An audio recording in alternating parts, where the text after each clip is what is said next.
This is Barry talking about making Moonlight. What do you think the film's about? I think it's about multiple things, and so I think it's a good thing that different people are seeing different thematic issues, different themes in the film. Because I think what's happening is people are bringing things to the film, Right. and the film is like this reflection, and so not everybody's going to get the same thing out of it. For me, it's a coming of age story about this very particular neighborhood that I'm from in Miami, and the playwright Jerome McCraney is from. But it's also about the idea of masculinity, and then about the performance of masculinity.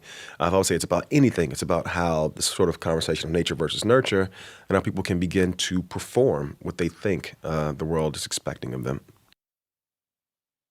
And this is Required Watching, where we watch the essential films from a list of cinematic influencers and look at them through the lens of learning about filmmaking and how to move forward. I'm your host, Trey Epps, and today we're talking about a movie in which a young African American man grapples with his identity and sexuality while experiencing the everyday struggles of childhood, adolescence, and burgeoning adulthood. This film is directed by Barry Jenkins, written by Barry Jenkins, with a story by Terrell Alvin McCraney, starring Mahershala Ali, Naomi Harris, Trevante Rose, Jarrell Jerome, and a few other actors. This movie is Moonlight. At some point, you gotta decide for yourself who you gonna be. Can't let nobody make that decision for you. You gonna tell him why the other boys kick his ass all the time? What's wrong? I done seen good, and you ain't it. Remember the last time I saw you? Now, besides the blunder at the Oscars, Moonlight quickly rose to the top of film lists as it dissects what it means to be a black man in America.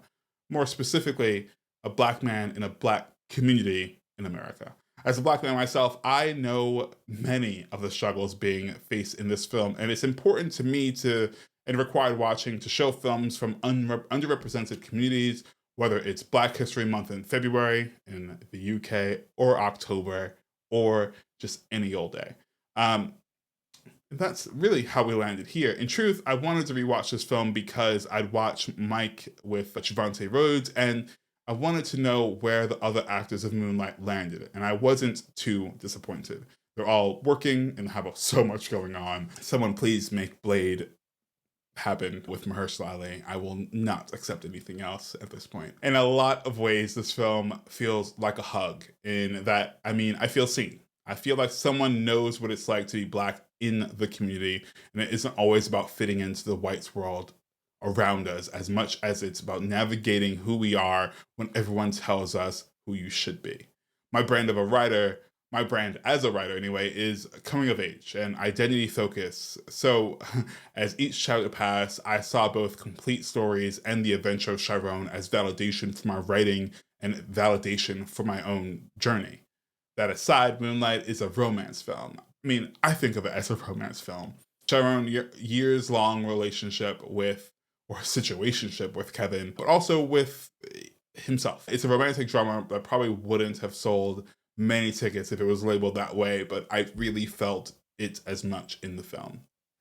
Did you know that Barry Jenkins has revealed the reason why only 2 Caucasian people are visible throughout the film in the distance at the rehab center is because he himself didn't meet a white person until he was in college. And everyone struggles and wanted to include them as representation.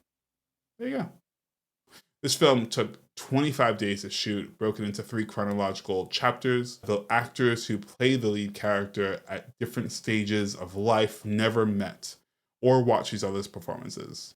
When it comes to seeing sailors, Naomi Harris and Mahershala Ali are the best. I actually think, I didn't look up his name, but the character who played the bully in high school who eventually gets hit over the head with a chair, I thought he was really scary. I know people like this. I know how unhinged they are and have their own issues, but I think he did a really great job as being an antagonist for Chiron at that time, and Naomi Harris being the only person who goes through all points of Chiron's life, and Mahershala Ali, who I often dissect how we meet a protagonist of a film, and I think Mahershala Ali being the person that we meet first allows us to lock on with him as a potential protagonist, especially if you haven't seen the trailer or don't know what it's about or don't know what kind of twists and turns it's going to take. I think the assumption, at least my assumption, was that like Mahershala was going to take us for a very long ride and we would see him.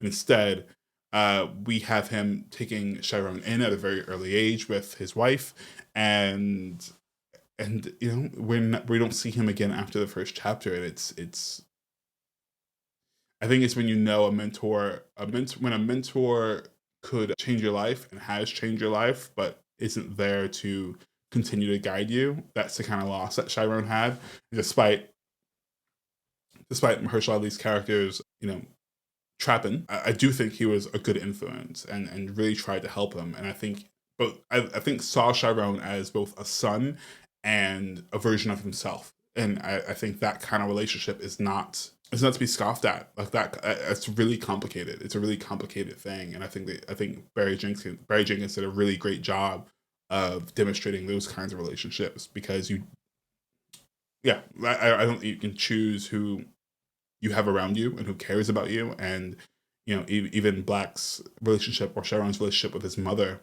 changes drastically from someone who he wants to love to someone who he absolutely hates and can't be around because of her own issues, and it's of course very toxic to him.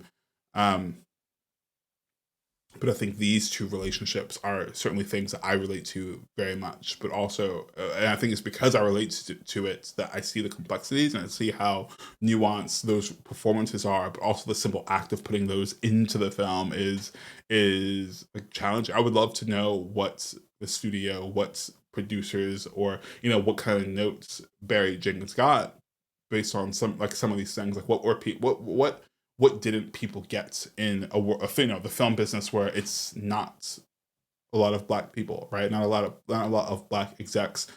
I'm curious about what some of the notes were that they just didn't get, or if they were just like, go ahead and do what you got to do. This is your budget, whatever. But it's anyways, what would I change? Not a single thing.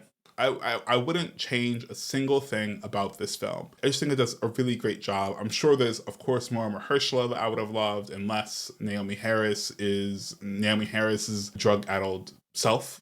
I would have loved to have seen what that relationship grew into as an adult. Maybe I'm searching for something in that. But no, I really wouldn't change anything. It feels like these vignettes feel so complete as they are tied together. Is this required watching?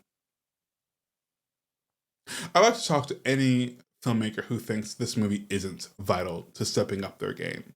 I think vignettes are very rarely seen. Ironically, I think they're more seen in older films than they are now, but I think it's such a great tool to be able to tell a story. But also, I think the personal aspects of this film, the Barry Jenkins saying that he didn't meet someone who was white until he was 20, like that's so specific and that's so grounded in this film of being in the hood that I don't think people acknowledge or people see, people want to accept.